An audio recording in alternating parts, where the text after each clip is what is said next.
One of the best custom keyboards just got a major upgrade. The QK75 was easily one of the most talked about 75% mechanical keyboards of the year, especially in the entry category. I even used it as my daily in between testing a bunch of keyboards throughout the earlier months of the year, and it was great, but there were a couple things that I wouldn't mind adjusting. So in response to that, QWERTY Keys brings us the QK75N, the N standing for non-exploded in reference to the arrow keys being connected to the rest of the keys. But there's far more to talk about in this new version, 3 things specifically. But let's go over what's included in the box and talk about a couple of the new features. In the package, I received some Neo white linear switches that QK debuted with the Neo 65 I reviewed a little while ago.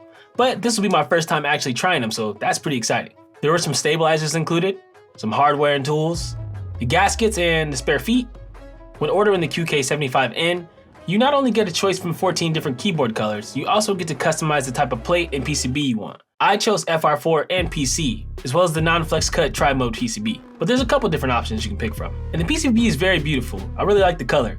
But unfortunately, there aren't any RGBs included in this version. Also included in true QK fashion is a suite of the keyboard foams you can use to customize your sound and feel of your board. But back to the PCB, here we can discuss the first of our 3 cool new features. This time, QK designed and implemented a new magnetic connection for the daughter boards, which really takes away a lot of the headache those little ribbon cables cause. We'll take a closer look in a moment during the build sequence. But for now, let's get this board out.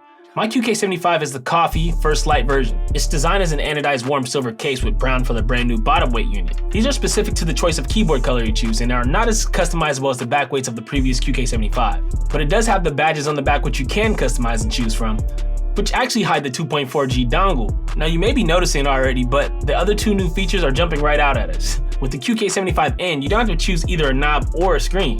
You actually receive both. QWERTY Keys calls this their consolidated media panel. The screen is a 1U size, and it has the same UI as the previous QK screens. So yeah, it's a little bit small, but the resolution is sharp enough to read all the little details very clear. I personally think this is a great addition to make the QK75N stand out, especially since the appearance of the previous version was rather minimal. So aside from the knob and the screen 2U in the top corner, there are some significant changes in the design that really kick the QK75N closer to a worthy relative of the Jelly Evolve. Mini Evolve, anyone? Man, I know I'm not upset to own this, especially after losing the raffle for the Evolve recently. But anyways, one of the biggest takeaways so far regarding the QK75N is just how easy it was to build.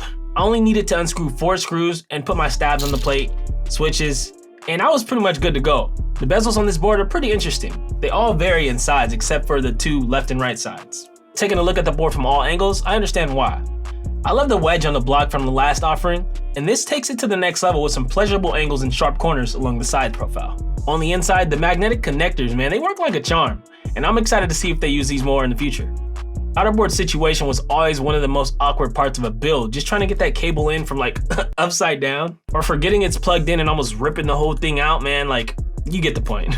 All of that just didn't happen on this board, and I think that's a really great design choice. Now there's still some JST or whatever names you want to call these cables included in the build, but to my knowledge they will be pre-installed within the bottom case on arrival. The one for the screen and the knob will also be installed too. If you have any power issues after building, those will 95% be the cause. You also have to make sure that they're properly aligned, otherwise each side of the magnetic connectors won't make contact, also resulting in, no power. It's really simple though, and odds are that won't even happen because there are these little silicone holders for the daughter boards to keep them aligned. Just want to let you know because they can kind of move a little bit if you bump or pull them throughout the build. Now let's do a sound test and then discuss my final thoughts and then a little bit of pricing info afterwards.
I'm extremely impressed by the QK75N. The config without any foam whatsoever is beautiful with the neo white linear switches.